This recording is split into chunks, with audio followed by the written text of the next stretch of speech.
Students, last video में हम लोगों ने पढ़ा था मैटर के बारे में, प्रॉपर्टीज ऑफ मैटर के बारे में और कैरेक्टरिस्टिक्स ऑफ मैटर के बारे में। आज की वीडियो में हम लोग पढ़ेंगे स्टेट्स ऑफ मैटर के बारे में। स्टेट्स ऑफ मैटर क्या होता है? स्टेट्स ऑफ मैटर आपने क्लास 5th क्लास 6th में पढ़ाई है। 3 तरह के मैटर होते हैं, 3 तरह के स्टेट होते हैं, सॉलिड, लिक्विड एंड गैस। लेकिन अब हम लोग क्लास 9th में आ गए तो हम लोगों के लिए थोड़ी चीजें कॉम्प्लेक्स हो जाती हैं। अब हम लोग इसके बारे में भी पढ़ेंगे कि ये क्या होता है, प्रॉपर्टीज क्या होती हैं, सॉलिड की क्या प्रॉपर्टीज होती है, लिक्विड की क्या प्रॉपर्टीज होती है, गैसेस की क्या प्रॉपर्टीज होती है। तो आइए हम लोग देखते हैं स्टेट्स ऑफ मैटर। 3 तरह के स्टेट्स ऑफ मैटर होते हैं, सॉलिड, लिक्विड, गैस। उसमें 2 और तरह के होते हैं, बोसोन पार्टिकल्स और प्लाज्मा। इसको भी आगे पढ़ा जाएगा। अभी फिलहाल आप ये देखिए 3 तरह के जो होते हैं, सॉलिड, लिक्विड और gas. Properties of solid. Solid की क्या प्रॉपर्टीज होती है? सॉलिड की पहली प्रॉपर्टी है a solid possess a fixed shape and a definite volume. जितने भी सॉलिड होते हैं इनकी फिक्स्ड शेप होती है। अब जैसे मान लीजिए ये बुक है, ये बुक आपकी क्या है? एक सॉलिड है। ये बुक आपकी क्या है? एक सॉलिड है। इसका फिक्स्ड शेप है। इसका शेप क्या है? फिक्स्ड है।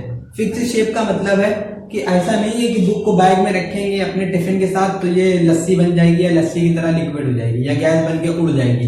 ऐसा नहीं है। इसका शेप क्या है? फिक्स्ड है। इसका शेप फिक्स्ड है और इसकी वॉल्यूम भी क्या है? फिक्स्ड है। जो भी इसकी वॉल्यूम होगी वो फिक्स्ड रहेगी, चाहे हम इसको आज पढ़े चाहे हम इसको कल पढ़े। इसी तरह से आते हैं solids are rigid and almost incompressible. Solid क्या होते हैं? रिजिड होते हैं। रिजिड का मतलब जैसे आपका ये डस्टर है, जैसे हमारा ये डस्टर है, ये डस्टर है, ये रिजिड है, मतलब ये दब नहीं सकता है। इसको अगर हम कंप्रेस करें तो ये कंप्रेस नहीं हो सकता है, बिल्कुल सॉलिड फॉर्म में, टाइट है, जिसको हम लोग अपनी भाषा में कहते हैं टाइट है। तो सॉलिड क्या होते हैं?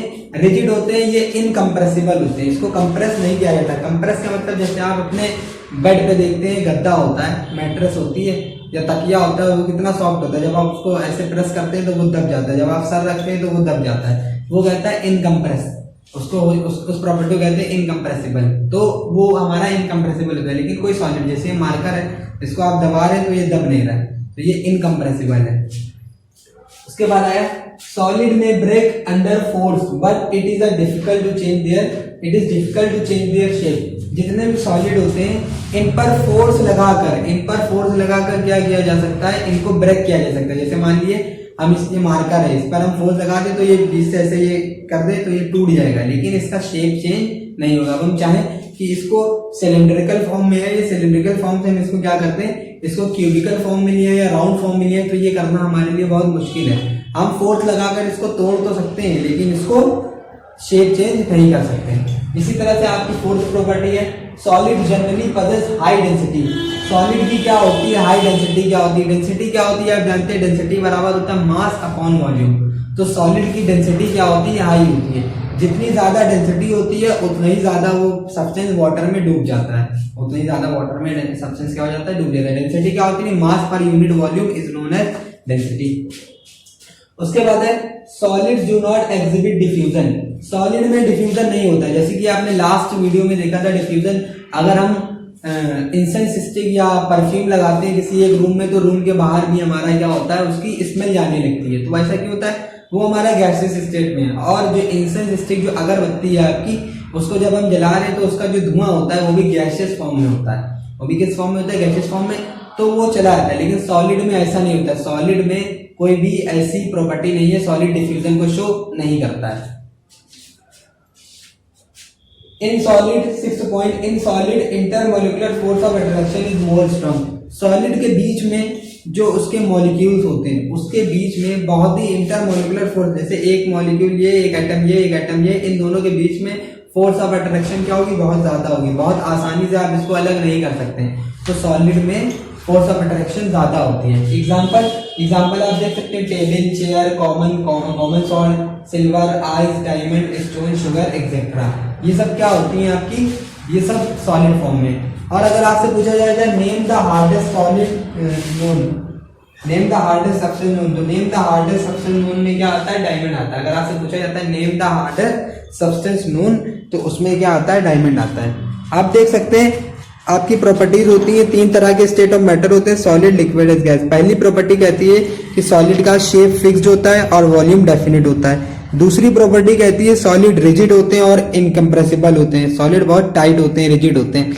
सॉलिड को हम लोग फोर्स लगाकर ब्रेक तो कर सकते हैं लेकिन उसके शेप को चेंज नहीं कर सकते हैं। फोर्थ प्रॉपर्टी कहती है सॉलिड की जो डेंसिटी होती है वो बहुत ज्यादा हाई होती है। और फिफ्थ प्रॉपर्टी कहती है solid do not exhibit diffusion, solid diffusion को शो नहीं करते। और फिर सिक्स्थ प्रॉपर्टी कहती है in solid intermolecular force of attraction is more strong. Solid में क्या होता है, इंटरमोलिकुलर फोर्स ऑफ अट्रैक्शन बहुत स्ट्रांग होता है और इंटरमोलिकुलर स्पेस क्या होती है, बहुत कम होती है। आई थिंक अब आप समझ गए होंगे, आप सभी लोग समझदार हैं। Pause the video to be noted down. तो स्टूडेंट्स अब आती है बात लिक्विड की। लिक्विड की प्रॉपर्टीज क्या होती है, लिक्विड की भी हमारी प्रॉपर्टीज होती है कुछ। तो अब आई बात properties of liquid. Properties of liquid, liquid की क्या प्रॉपर्टीज होती है, जिस तरह से सॉलिड की प्रॉपर्टीज होती है उसी तरह से लिक्विड की भी स्पेसिफिक प्रॉपर्टीज होती हैं। आइए देखते हैं प्रॉपर्टीज।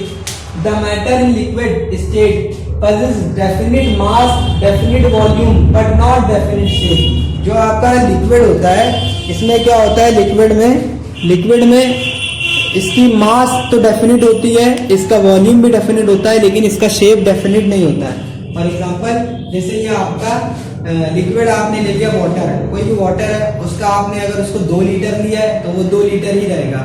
उसकी वॉल्यूम भी क्या होगी, जो भी उसकी वॉल्यूम है वो वॉल्यूम रहेगी, लेकिन उसका शेप क्या होगा, अगर उसको हम इस वाटर कूलर में भर देंगे तो वो वाटर कूलर के शेप का हो जाएगा। अगर हम उसको बॉटल में भरेंगे तो वो बॉटल के शेप का हो जाएगा। अगर हम उसको किसी दूसरी चीज में जमीन पर ऐसे फेंक देंगे तो वो जमीन पर ही बिखर जाएगा। तो इस तरह से होता है उसका लिक्विड का मास क्या होता है, डेफिनेट होता है, वॉल्यूम होती है डेफिनेट, लेकिन शेप डेफिनेट नहीं होता है। जिस भी कंटेनर में रखा जाएगा वो उस कंटेनर का शेप में आ जाता है। उसके बाद है liquid are almost incompressible but not rigid. जितने भी लिक्विड होते हैं ये इनकम्प्रेसिबल होते हैं। इनकम्प्रेसिबल मतलब दबते नहीं है ज्यादा, इसको ज्यादा कंप्रेस नहीं कर सकते, लेकिन ये रिजिड भी नहीं होते, लेकिन ये रिजिड भी नहीं होते, ये रिजिड भी नहीं होते, मतलब बहुत ज्यादा टाइट नहीं होते हैं। पानी में आप अपना हाथ डालते हैं, बकेट में आप अपना हाथ डालेंगे तो आप अपना हाथ जब डिप करेंगे पानी में तो वो क्या होता है, आराम से अंदर चला जाता है। ऐसा तो है नहीं कि नहीं जा पाता है भाई। ये सॉलिड शेप का है, ये सॉलिड शेप का है, हम इसमें अपना हाथ ऐसे डाल ले, नहीं अंदर जा पा रहा है। क्यों नहीं जा पा रहा है, क्योंकि ये रिजिड है। लेकिन अगर आप किसी बकेट में पानी भरेंगे और उसके अंदर हाथ डालेंगे तो आपका हाथ आसानी से अंदर चला जाता है। इससे क्या पता चलता है कि लिक्विड हमारा रिजिड नहीं होता है। तीसरी property, liquid have a property of fluidity and acquire the shape of a container in which they are kept. जो अभी हमने आपको बताया था कि क्या होता है, जिस भी कंटेनर में भरा जाता है उस कंटेनर के शेप में आ जाता है। तीसरी प्रॉपर्टी ये थी, चौथी बता दिया आपको पहले, liquid can flow from higher to lower level. Liquid क्या होता है, हायर लेवल से लोअर लेवल पर फ्लो करता है। इसीलिए आप लोगों ने देखा होगा, आप लोग के मन में एक बार कभी सवाल भी आया होगा कि जितने भी वाटर टैंक होते हैं सभी बिल्डिंग्स में वो छत पे रखे जाते हैं, कोई अपने घर पर नहीं रखता। ऐसा क्यों होता है? और जो हमारे इलाके में, हमारे एरिया में जो भी वाटर टैंक बना होता है वो खूब ऊंचाई पर बना होता है। खूब ऊंचाई पर क्यों बनाया जाता है? जितना ज्यादा हाई लेवल पर होगा उसका प्रेशर उतना ज्यादा होगा और उतने प्रेशर से वो बाहर नीचे उतरेगा और जब भी सारे हाउसेस में जा पाएगा। अगर नीचे ग्राउंड पर बना देंगे तो पानी किसी भी हाउस पर नहीं पहुंच पाएगा। इसीलिए उसको हायर लेवल पर यानी कि जमीन से थोड़े ऊंचाई पर बनाया जाता है ताकि उसका प्रेशर क्या हो, ज्यादा डेवलप हो उसके निकलने टाइम। हायर लेवल से लोअर लेवल पर जाने की प्रॉपर्टी होती है किसकी, लिक्विड की। उसके बाद liquid can undergo diffusion. Liquid diffusion को शो करते हैं। डिफ्यूजन क्या होता है ये पिछली वीडियो में और अभी हमने बताया भी था इस वीडियो में भी। Liquid also have densities but less than that of solid. Liquid की भी डेंसिटीज होती है लेकिन लिक्विड की डेंसिटी क्या होती है, सॉलिड से कम होती है। लिक्विड की डेंसिटी क्या होती है, सॉलिड से कम होती है। इसके बाद आता है seventh property, in liquid intermolecular force of attraction is less than solid. Liquid में इंटरमोलिकुलर फोर्स ऑफ अट्रैक्शन होती है लेकिन लिक्विड में जो इंटरमोलिकुलर फोर्स ऑफ अट्रैक्शन होती है वो सॉलिड से कम होती है, सॉलिड से कम होती है। सॉलिड में इंटरमोलिकुलर फोर्स ऑफ अट्रैक्शन क्या होती है, ज्यादा होती है। लिक्विड में इंटरमोलिकुलर फोर्स ऑफ अट्रैक्शन क्या होती है, सॉलिड की कंपैरिजन में कम होती है। फॉर एग्जांपल अगर किसी सॉलिड में intermolecular force of attraction 10 Newton है तो लिक्विड में कितनी होगी, 8 न्यूटन या 6 न्यूटन होगी, इस तरह से होगी। एक बार आप फिर से देख लीजिए, सारे पॉइंट पर एक बार फिर से रिव्यू कर लेते हैं। पहली प्रॉपर्टी कहती है the matter in liquid state possess definite mass, definite volume but not definite shape. जितने भी आपके लिक्विड होते हैं इनका मास क्या होता है, डेफिनिट होता है, इनकी वॉल्यूम डेफिनिट होती है, लेकिन इनका शेप डेफिनिट नहीं होता है। दूसरी property liquid are almost incompressible but not rigid. जितने भी लिक्विड होते हैं ये इनकम्प्रेसिबल होते हैं लेकिन ये रिजिड नहीं होते हैं। और तीसरी property liquid can flow from higher to lower level. Higher level से लोअर लेवल पर लिक्विड फ्लो कर देता है। Fourth, liquid have a property of fluidity and acquire the shape of a container in which they are kept. Liquid में liquid fluidity को show करते हैं और लिक्विड की जिस भी कंटेनर में रख दिया जाएगा लिक्विड का शेप उस कंटेनर का हो जाता है, इसीलिए इनका अपना खुद का शेप नहीं होता है। Liquid can undergo diffusion. Liquid diffusion को शो करते हैं। Six property liquid also have densities but less than that of solid. Liquid की भी डेंसिटीज होती है लेकिन इनकी डेंसिटी सॉलिड से कम होती है। Seventh point, in liquid intermolecular force of attraction is less than solid. Liquid में क्या होता है, इंटरमोलिकुलर फोर्स ऑफ अट्रैक्शन कम होता है। Example water, milk, petrol, diesel, juice etcetera, ये सभी एग्जांपल है लिक्विड के। एक बार स्टूडेंट आप लोग याद रखिएगा, वो बात आपको ये याद रखनी है, बहुत से लोग बच्चों से पूछा जाता है, स्टूडेंट से पूछा जाता है लिक्विड का एग्जाम्पल, तो वो एग्जाम्पल में ब्लड बता देते हैं। ब्लड आप याद रखिएगा, ब्लड आपका लिक्विड नहीं है, ब्लड आपका फ्लूइड है। ब्लड आपका क्या है, फ्लूइड है। फ्लूइड के बारे में अभी आप आगे पढ़ेंगे। Pause the video to be noted down. तो स्टूडेंट अब हम लोग डिस्कस करते हैं properties of gases. Properties of gases क्या होती हैं, आपको पता ही है, सॉलिड, लिक्विड, गैस, तीन तरह के स्टेट्स ऑफ मैटर थे और अभी हम लोगों ने डिस्कस करा properties of solid, properties of liquid. अब हम लोग डिस्कस करते हैं प्रॉपर्टीज ऑफ गैसेस। तो पहली प्रॉपर्टी आती है the matter in gaseous state has neither definite volume nor definite shape but it has मास। पहली प्रॉपर्टी ये कहती है कि जो भी गैसेस होती हैं उनका डेफिनिट शेप नहीं होता है, डेफिनिट वॉल्यूम नहीं होता है, लेकिन इनका डेफिनिट मास होता है। अगर आप कुछ यूनिट गैस लेंगे तो वो उतने ही यूनिट गैस रहेगी, उसका मास चेंज नहीं होगा, लेकिन उसका शेप भी डेफिनिट नहीं होगा, उसका वॉल्यूम भी डेफिनिट नहीं होगा। जिस कंटेनर में रखी जाएगी उस कंटेनर के शेप में आ जाएगी, और जितने कंटेनर के वॉल्यूम में रखी जाएगी, जो कंटेनर का वॉल्यूम होगा वही वॉल्यूम किसका हो जाएगा, गैस का भी हो जाएगा। अगर आप किसी सिलेंडर में गैस को भर रहे हैं तो गैस का वॉल्यूम उसके ही बराबर होगा जितना वॉल्यूम सिलेंडर के बराबर है। दूसरी प्रॉपर्टी हमारी आती है it acquire the shape and volume of a container in which they are kept, जो अभी हमने एक्सप्लेन करी है। जिस भी कंटेनर में रखी जाएगी उसके ही शेप में और उसके ही वॉल्यूम के बराबर उस गैस का वॉल्यूम हो जाएगा। तीसरी प्रॉपर्टी है gases are highly compressible. Gases को हम कंप्रेस कर सकते हैं। गैसेस को क्या करा जाता है, कंप्रेस करके इनको और कंप्रेस किया जा सकता है। जैसे आपकी सीएनजी गैस होती है, ये क्या होती है, कंप्रेस्ड नेचुरल गैस होती है। गैसेस को इतना ज्यादा कंप्रेस किया जा सकता है कि ये लिक्विड स्टेट में आ जाती है, लिक्विड स्टेट में आ जाती है। तीसरा है gases can undergo diffusion. Gases में डिफ्यूजन होता है, एक गैस दूसरी गैस से बहुत आसानी से डिफ्यूज हो जाती है, एक दूसरे में बहुत आसानी से मिल जाती है। फिफ्थ पॉइंट है gases have low densities. Gases की डेंसिटीज क्या होती है, लो होती है। आप सभी ने देखा होगा, आप लोगों के आसपास जब आप लोग छोटे थे तो गुब्बारे बेचने वाला, बैलून बेचने वाला आता था।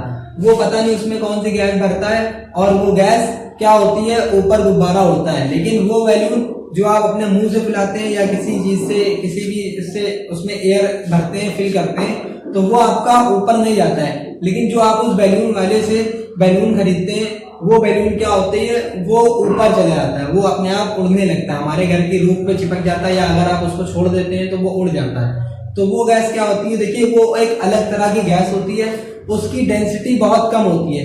जो हम अपने मुंह से, अपने माउथ से एयर भरते हैं बैलून में, उसकी डेंसिटी ज्यादा होती है, लेकिन जो गैस उन लोग बैलून में भरते हैं वो गैस की डेंसिटी क्या होती है, बहुत लो होती है, जिसकी वजह से वो बैलून क्या होता है, ऊपर होता है। लो डेंसिटी की वजह से बैलून होता है। एग्जांपल है गैसेस के सीएनजी, एलपीजी, ऑक्सीजन। सीएनजी का फुल फॉर्म होता है कंप्रेस्ड नेचुरल गैस। सीएनजी का फुल फॉर्म होता है कंप्रेस्ड नेचुरल गैस, और एलपीजी का फुल फॉर्म होता है लिक्विफाइड पेट्रोलियम गैस। एलपीजी आपको अपने घर के गैस सिलेंडर में मिलती है, एलपीजी आपको किसमें मिलती है, गैस सिलेंडर में, और ये सीएनजी हम लोग कार में रिफिल करवाते हैं।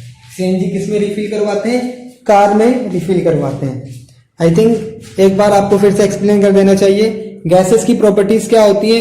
गैसेस की प्रॉपर्टीज में गैसेस जितनी भी गैसेस स्टेट में मैटर होता है उसका ना ही कोई डेफिनेट वॉल्यूम होता है और ना ही कोई डेफिनेट शेप होता है, लेकिन उसका मास क्या होता है? डेफिनेट होता है। Second property, it acquires the shape and volume of a container in which they are kept. ये गैसेस को जिस भी कंटेनर में रखा जाता है उसी कंटेनर के शेप के बराबर, उसी कंटेनर के वॉल्यूम, जो कंटेनर का वॉल्यूम होता है वही वॉल्यूम किसका भी हो जाता है? गैस का भी हो जाता है। Gases are highly compressible. जितनी भी आपकी गैसेज होती है ये हाईली कंप्रेसिबल होती हैं। Fourth point, gases can undergo diffusion. Gases क्या शो करती हैं? डिफ्यूजन शो करती हैं। Fifth point, gases are low densities. Gases की डेंसिटीज क्या होती है? लो होती है। Example CNG, LPG, oxygen. CNG का फुल फॉर्म होता है कंप्रेस्ड नेचुरल गैस, जो हमारी कार में रिफिल करवाते हैं। एलपीजी का होता है लिक्विफाइड पेट्रोलियम गैस, जो हमारे घर के गैस सिलेंडर में होता है। Pause the video to be noted down. तो स्टूडेंट्स, अभी तक आपने 3 तरह के स्टेट्स ऑफ मैटर पढ़े थे, सॉलिड, लिक्विड एंड गैस। 2 और स्टेट्स ऑफ मैटर स्टडी में फाइंड हुए। जब साइंटिस्ट ने स्टडी करी है तो पता चला है 2 स्टेट्स ऑफ मैटर और होते हैं। पहला होता है प्लाज्मा, दूसरा होता है बोस आइंस्टाइन कंडेंसेट। पहला होता है प्लाज्मा, दूसरा होता है बोस आइंस्टाइन कंडेंसेट। अब ये क्या होता है? पहले हम लोग प्लाज्मा के बारे में पढ़ेंगे। प्लाज्मा क्या होता है आप सभी ने देखा है, बस थोड़ा सा रिवाइंड करने की जरूरत है, थोड़ा सा फ्लैशबैक में जाएंगे, आप सभी को समझ आ जाएगा।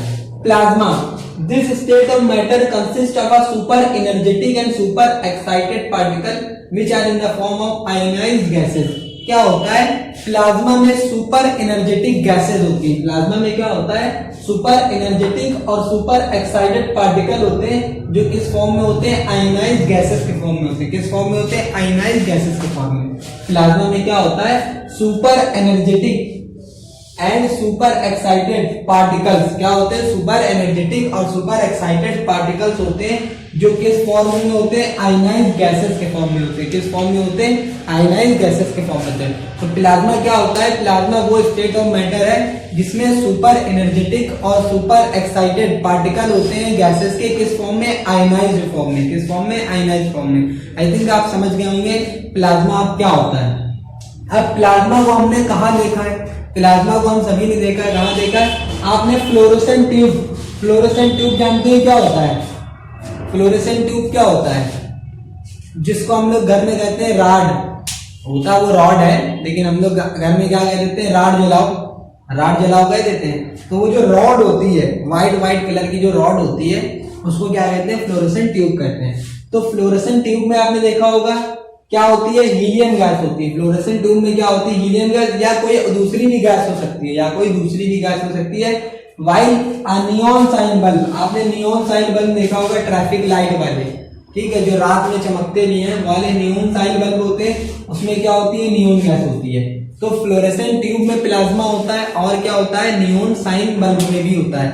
अब फ्लोरोसेंट ट्यूब और नियॉन साइन बल्ब की वर्किंग क्या होती है? When electricity is passed through a fluorescent tube or a neon sign bulb, the gases get ionized and glowing plasma is formed. जब क्या करते हैं हम लोग फ्लोरोसेंट ट्यूब में या नियॉन साइन बल्ब में इलेक्ट्रिसिटी को पास करते हैं, तो क्या होता है? इलेक्ट्रिसिटी पास होते ही जो गैसेस के पार्टिकल होते हैं वो चार्ज हो जाते हैं, उनमें एनर्जी आ जाती है, वो आयनाइज्ड हो जाते हैं। वो क्या हो जाते हैं? आयनाइज्ड हो जाते हैं। और जैसे ही वो आयनाइज्ड होते हैं क्या होता है? ग्लोइंग प्लाज्मा बन जाता है। वहां पे क्या फॉर्म हो जाता है? ग्लोइंग प्लाज्मा फॉर्म हो जाता है। इसके बाद देखिए, the colour of this glowing plasma depend upon the nature of the gas. ये जो ग्लोइंग प्लाज्मा का कलर होता है कि ब्लू कलर की होगी, ग्रीन कलर की होगी, रेड कलर की होगी, ये किसके ऊपर डिपेंड करता है? उसमें जो सी गैस पड़ी होगी, उसमें जो सी गैस होगी, उसके नेचर के हिसाब से कलर डिपेंड करता है। ऐसी बात करते हैं सन पे, तो सन में और स्टार में क्या है? हीलियम गैस है। सन में और स्टार में क्या है? हीलियम गैस है, जिसकी वजह से वो क्या करते हैं? शाइन करते हैं। The sun and the star glows due to the presence of plasma in them. Sun और स्टार प्लाज्मा की वजह से उसमें क्या होती है? हीलियम होती है, उसकी ही वजह से क्या होते हैं? वो ग्लो करते हैं। तो प्लाज्मा क्या होता है? एक बार फिर से देख लीजिए, वो स्टेट ऑफ मैटर जिसमें सुपर एनर्जेटिक और सुपर एक्साइटेड पार्टिकल होते हैं आयनाइज्ड गैसेस के फॉर्म में, उसको क्या कहते हैं? प्लाज्मा कहते हैं। प्लाज्मा किसमें होता है? फ्लोरोसेंट ट्यूब और नियॉन साइन बल्ब में होता है। फ्लोरेसेंट ट्यूब में हीलियम गैस होती है, जबकि नियोन साइल बल्ब में क्या होता है, नियोन गैस होती है। जब भी हम इलेक्ट्रिसिटी पास करते हैं फ्लोरेसेंट ट्यूब में या नियोन साइल बल्ब में, तो वो जो गैस होती है वो आयनाइज हो जाती है और ग्लोइंग प्लाज्मा हमारा फॉर्म हो जाता है। और ये जो ग्लोइंग प्लाज्मा है, इसका कलर किसके ऊपर डिपेंड करता है, नेचर ऑफ द गैस के ऊपर डिपेंड करता है। बात आई सन की और स्टार की, तो सन और स्टार इसलिए ग्लो करते हैं क्योंकि उसमें क्या होता है, प्लाज्मा प्रेजेंट होता है। Pause the video to be noted down. तो स्टूडेंट्स, अभी अभी हम लोगों ने प्लाज्मा के बारे में पढ़ा। अब हम लोग बात करते हैं बोस आइंस्टाइन कंडेंसेट के बारे में। बोस आइंस्टाइन कंडेंसेट क्या होता है, बोस आइंस्टाइन कंडेंसेट क्या होता है, देखिए पहले इसकी हिस्ट्री के बारे में जानते हैं। सबसे पहले 1920 में 20वीं सदी के 20वें साल में क्या हुआ था, सत्येंद्र नाथ बोस एक इंडियन फिजिसिस्ट थे। इन्होंने अपनी एक कैलकुलेशन दी थी। उस कैलकुलेशन की बेसिस पर एल्बर्ट आइंस्टाइन ने एक फिफ्थ टाइप का मैटर क्या करा, इन्वेंट करा या डिस्कवर करा। इन्वेंट नहीं कह सकते, डिस्कवर करा। इन्वेंट का मतलब होता है बनाना, डिस्कवर का मतलब खोजा। तो एल्बर्ट आइंस्टाइन ने इनकी कैलकुलेशन के हिसाब से अपना एक फिफ्थ टाइप का मैटर क्या करा, डिस्कवर करा। तो 1920 में ये हुआ, तो उसको क्या नाम दिया गया, बोस आइंस्टाइन कंडेंसेट नाम दिया गया। उसको क्या नाम दिया गया, बोस आइंस्टाइन कंडेंसेट। अब ये बोस आइंस्टाइन कंडेंसेट बीईसी होता क्या है, व्हाट इज बीईसी? तो बीईसी क्या होता है, Bose Einstein condensate is form when a gas having extremely low density is cooled to super low temperature। वो कोई भी गैस जिसकी बहुत लो डेंसिटी होती है, एक बहुत ही लो डेंसिटी वाली गैस को जब सुपर कूल्ड कर देते हैं, बहुत ही ज्यादा लो टेम्परेचर पर, बहुत ही लो टेम्परेचर पर ठंडा कर दिया जाता है, तो आपका बोस आइंस्टाइन कंडेंसेट फॉर्म हो जाता है। तब क्या फॉर्म हो जाता है, बोस आइंस्टाइन कंडेंसेट। वो कोई भी गैस जिसकी डेंसिटी बहुत ज्यादा लो होती है, जिसकी डेंसिटी क्या होती है, एक्सट्रीमली लो डेंसिटी होती है, अगर हम उसको कूल्ड कर देते हैं सुपर लो टेम्परेचर पर, तब हमारा क्या फॉर्म होता है, बोस आइंस्टाइन कंडेंसेट फॉर्म होता है। तब हमारा क्या फॉर्म होता है, Bose Einstein condensate. Pause the video to be noted down.